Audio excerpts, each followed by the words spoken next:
Well, it's been another great week, hadn't it? I'm Marty, and I'd like to thank you for joining us here again at Warehouse and Operations as a Career. This week, let's spend a few minutes on controlling expenses. I had a conversation last week with a VP of Ops about a facility that had over 1,000 short on truck cases the previous week. That's a huge error ratio number and creates a very real expense to the company. Not to mention the disservice to their accounts. I tell you what, we'll get into all that in a moment. Let's start out with how we handle wasted expense when it's our own. I'm certain we've all, probably on a daily basis, talked or commented to our kids about leaving the lights on in an empty room or leaving the AC running way too cool when no one's home. Or one of my personal favorites, how about running the bath water for like 15 minutes before they're ready to get in it? All that can really be a drain, an actual waste of our hard-earned money. By managing those expenses or that waste, we're able to have more and do more. The same holds true in our work lives. Our companies can have more, maybe newer equipment or supplies, and share or afford more. These monies we as associates don't help manage could end up in better wages or incentives for our positions. About 2 weeks ago, I was speaking with a building maintenance supervisor, and I've known him for, 12, 14 years. Hadn't seen him in like 4 years now, though, and he's now working in a new industry. I'd known him from the distribution arena, and I'd asked him how he was liking his new job. One of the first things that he mentioned was how he didn't miss all the pallet jacks and forklift maintenance that he used to have to deal with.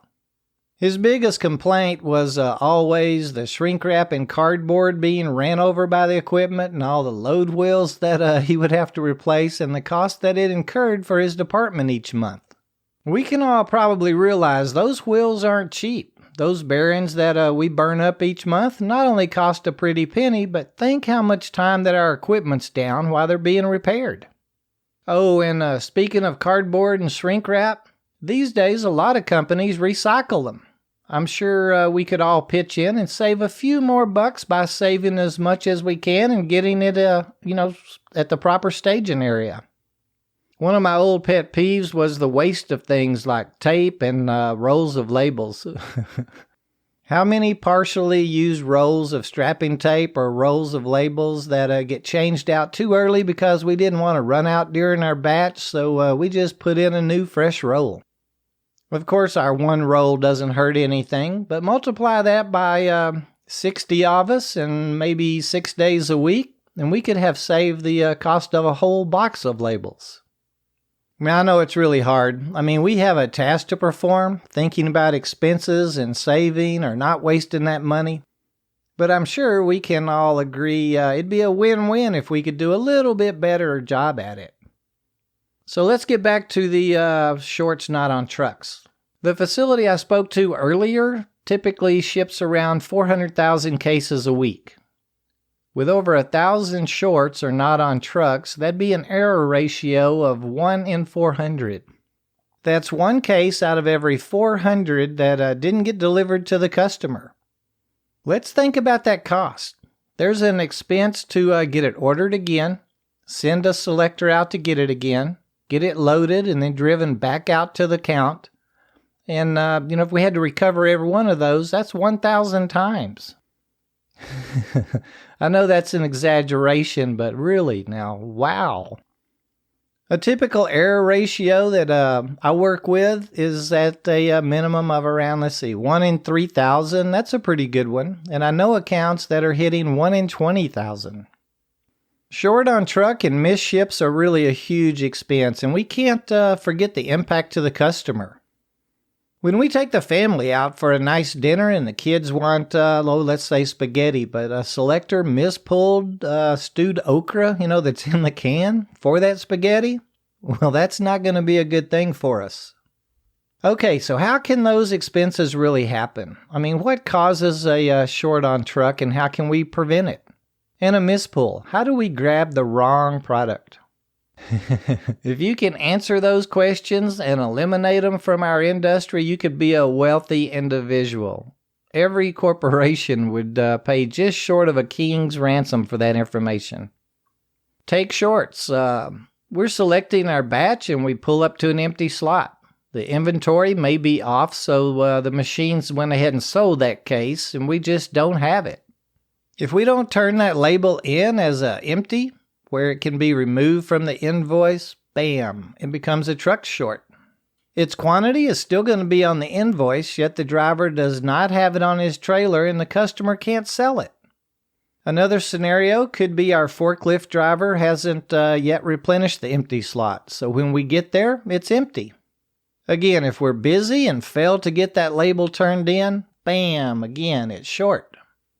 So much has to happen when we're dealing with an exception or something happens to take us out of our normal pace or process, and it's then really hard to get it done. But we need to. I think we'll all agree there. And of course, I'm sure there's that one peer, it may even be one of us, that just isn't carrying at that particular moment and thinks, heck, I'm not going to mess with all this. And bam, bam, it becomes the truck short again. Human nature just kind of takes over. We need to fight against it, and we'll be better employees if we do, but I'm sure it happens.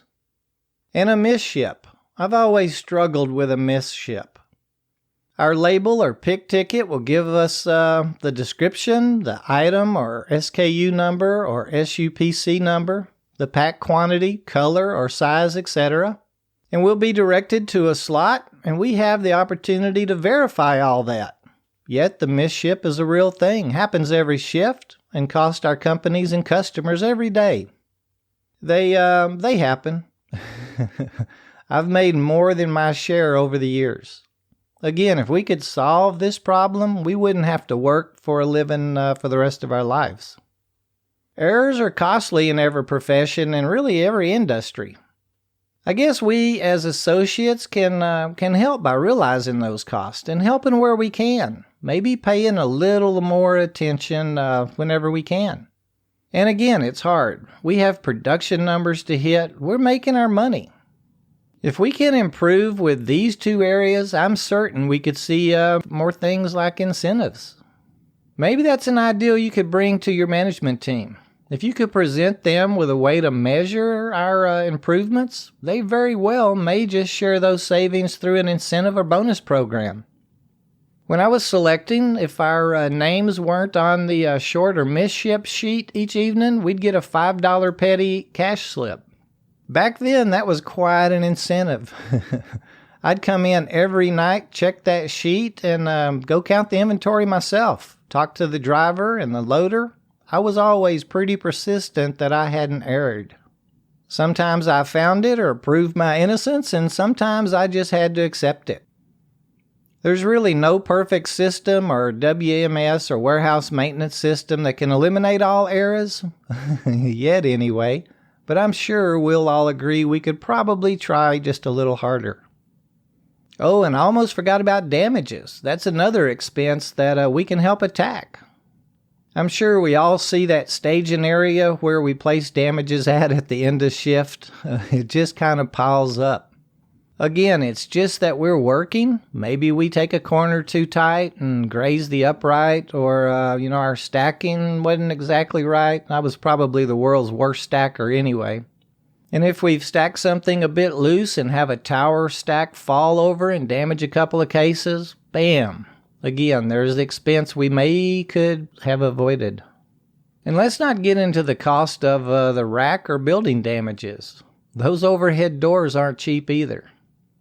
I was thinking a few minutes ago when we were talking about running over shrink wrap and cardboard. I wanted to point out the safety aspect of it even.